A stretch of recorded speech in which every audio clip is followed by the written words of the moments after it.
भाई मुझे ये बताओ, आजकल सोने को लेकर बड़ा ट्रेंड चल रहा है। प्रधानमंत्री मोदी जी ने ऐसा क्यों कहा कि किसी को सोना नहीं लेना है? साल भर तक हम सोने के गहने नहीं खरीदेंगे। प्रधानमंत्री मोदी जी ने सभी से अनुग्रह किया है कि कम से कम सोना खरीदे और कम से कम गाड़ी या वाहन का उपयोग करे जब तक कि इतना आवश्यक न हो। तो नई सोने लेने पर प्रधानमंत्री जी ने क्यों मना किया है? बात तो सही है। इससे क्या फायदा है? हाँ भाई, तुमने बिल्कुल सही कहा। आज मैं बताना जा रहा हूँ आज के डेट में ये सभी के मन में ये प्रश्न है कि प्रधानमंत्री मोदी जी ने हमें सोना लेने से मना क्यों किया।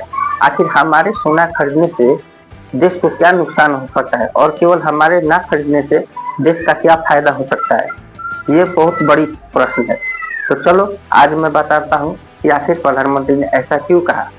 और साथ ही मैं तुम्हें बताना चाहता हूँ कि 1990 में ऐसा क्या हुआ था जिसके कारण भारत को अपना स्वर्ण IMF को गिरवी रखना पड़ा था ताकि कर्ज मिल सके।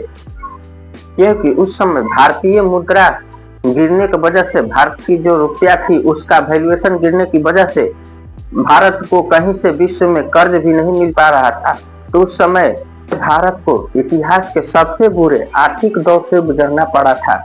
देश को डिफॉल्टर होने से बचाने तथा IMF से लोन लेने के लिए उस समय तत्कालीन चंद्रशेखर सरकार तथा RBI ने देश के सुरक्षित भंडार से सोना गिरवी रखने का फैसला किया और देश की अर्थव्यवस्था संभाली। अतः प्रधानमंत्री नरेंद्र मोदी जी ने देश से सोना न खरीदने की अपील की। इसका मुख्य कारण एक ही है कि देश की विदेशी मुद्रा को बचाया जा सके।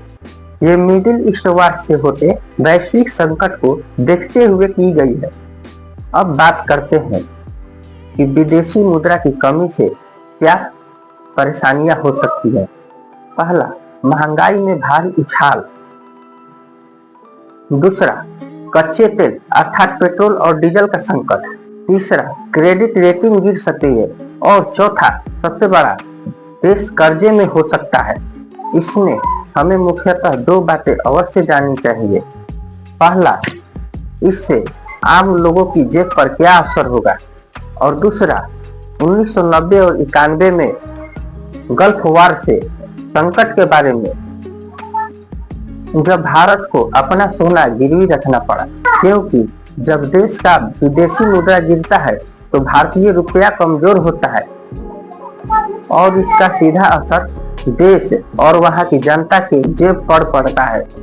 और पिछली बार भी 1990 की गल्फ वार की वजह से ऐसा हुआ था और IMF की शर्तों को मानते हुए देश को अपना कीमती सोना गिरवी रखना पड़ा था। पूरी बाबा, इतना सब बात था, मुझे तो पता ही नहीं था। दोस्तों, आपको क्या लगता है, गोल्ड के दाम घटेंगे या बढ़ेंगे? कमेंट में जरूर बताएं। भाई भाई भाई, मुझे भी पूछना है। हाँ तो बताओ। दोस्तों, सोना खरीदने का सोच रहे हो या घर पर रखा सोना छुपाने का? बताओ बताओ।